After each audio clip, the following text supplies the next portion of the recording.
Hey there everybody, this just arrived. I'll spare you the long introduction. I already opened it up. Let's get right to it.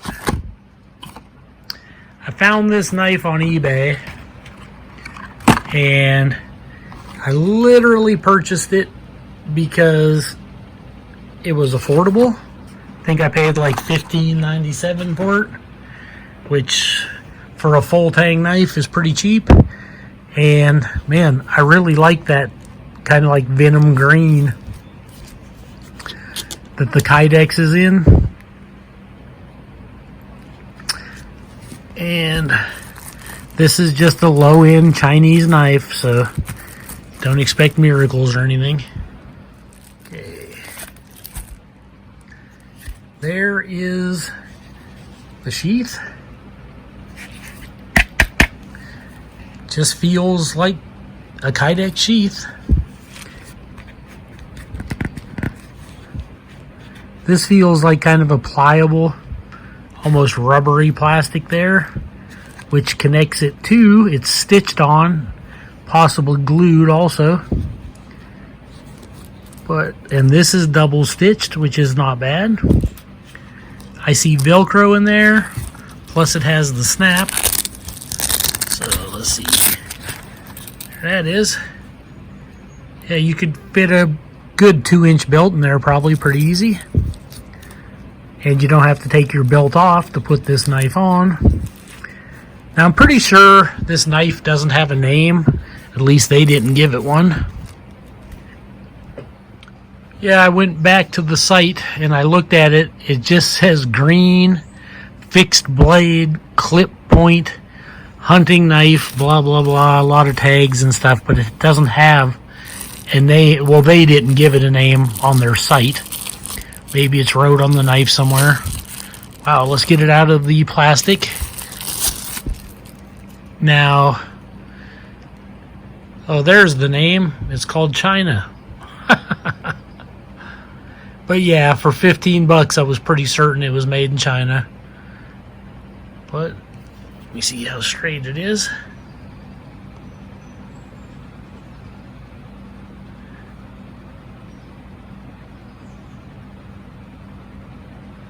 Doesn't look too shabby. Yeah, apparently there's no name on it anywhere. I thought this was going to be like soft rubberized, but it's more of a hard plastic. It's not super hard, but like you could press your fingernail into it. But it's hard enough. It's got like little beads here. And then it has the ribbing on the top and the bottom. This is like almost like a green knockoff of the ColdSteel. Oh, what's it called? Outdoors Light, I think. Outdoorsman Light.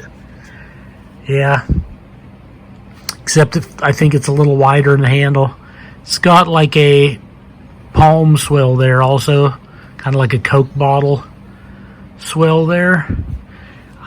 It's listed as full tang. I don't know if it is or not. It has a metal lanyard hole there. Looks like stainless steel. Okay, but it's thick stock. That's easily 3/16. That's well noticeably over 1/8 of an inch thick. Then it tapers with this false swedge, which isn't sharp. You can see it's not really sharp, but it is much thinner.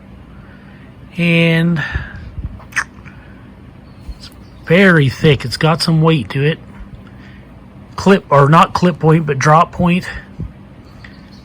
It's almost a clip point, but no, it's a drop point saber grind. You could strike a ferro rod with that. Oops, get this focused. It's very sharp on the spine. Even this little finger guard ricasso area here is nice and sharp. It's got the little tiny choil there. But you could choke up on this without cutting yourself if you needed to do some fine carving.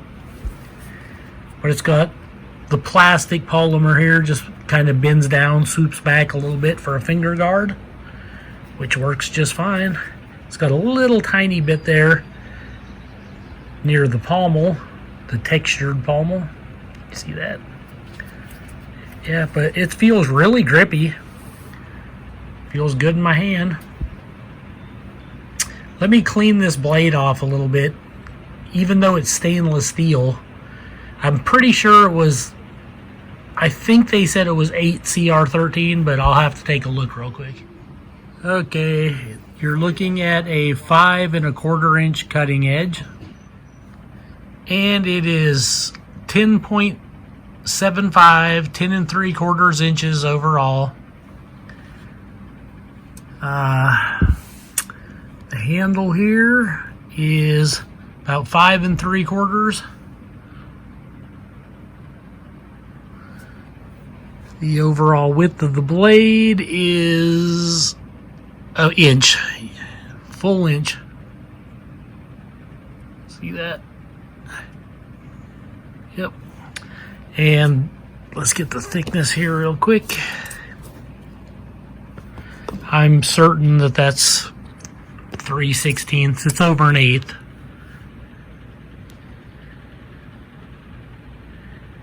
Yeah, there's an 1/8 right there. You can see it's over. So you got about a 3/16 blade. Nice and thick. It doesn't list the type of stainless steel. It just says a slab of stainless steel.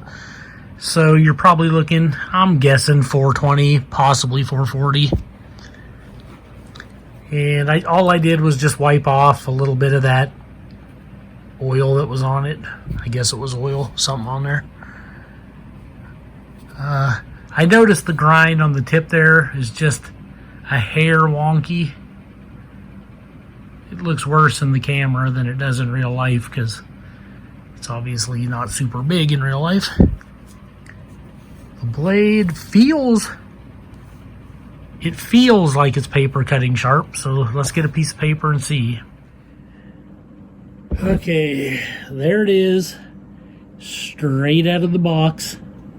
Just wipe some oil off the blade, that's it. And here's a sheet of printer paper. Let's see if it arrived sharp. Yep. Oh yeah, very sharp. Let's see here.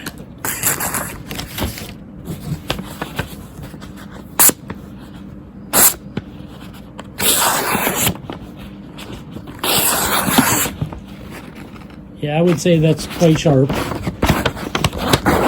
Because that tip is ever so slightly wonked up there, took a little more to penetrate the paper, but yep, I can fix that with a file or sharp diamond stone or anything, because it's just the very, very, very tip there. Needs a little work, but definitely paper cutting sharp. It arrived a lot sharper than a lot of my knives from Ontario arrive, and they're made in the United States, and they arrive butter knife dull, which I don't know why, but they do more often than not.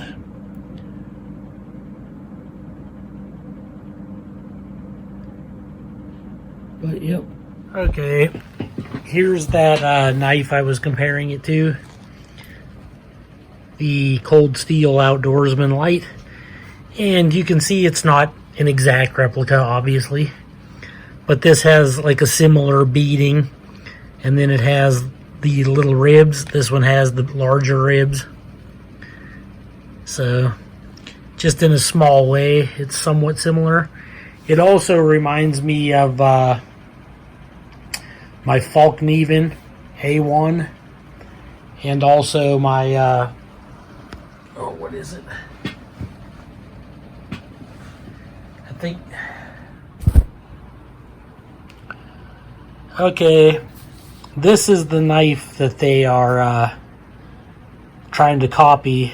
They're copying the ColdSteel SRK, pretty much.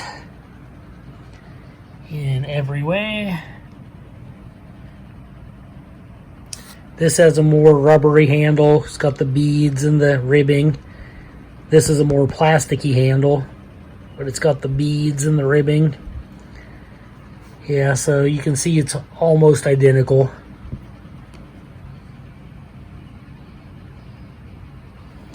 Very similar knife. This is just much cheaper. Probably $440 stainless. And this is better steel here. Yeah, that ColdSteel SRK I just showed you was in San-Mai steel, that sandwich steel, so it was substantially better steel than this 420, 440 that this probably is. But for $15, $16, if you want a SRK type bug out bag beater knife that you could take out and trash it if you wanted to for that price, and it will throw sparks from a ferro rod. Let me see, I don't think this is, let me see, feels very front heavy, but maybe I'm wrong. Yeah, I can't really find the balance point with this one. It's somewhere in this area. I'm not sure how far the tang extends back into this one. But I'm not going to take forever on this video. It's just a cheap knife. The vast majority of you probably won't even be interested in this one. But it clips into the sheath, so you don't even have to snap it. But I do hear some rattle in there. And I don't think that this snap's going to make much difference. No, look at that. You heard it lock in, but with enough force you can get it to slide out. So yeah, there's that. I do see some little hex screws there that are holding the belt loop on, so I don't know. For the money, I think it's worth it.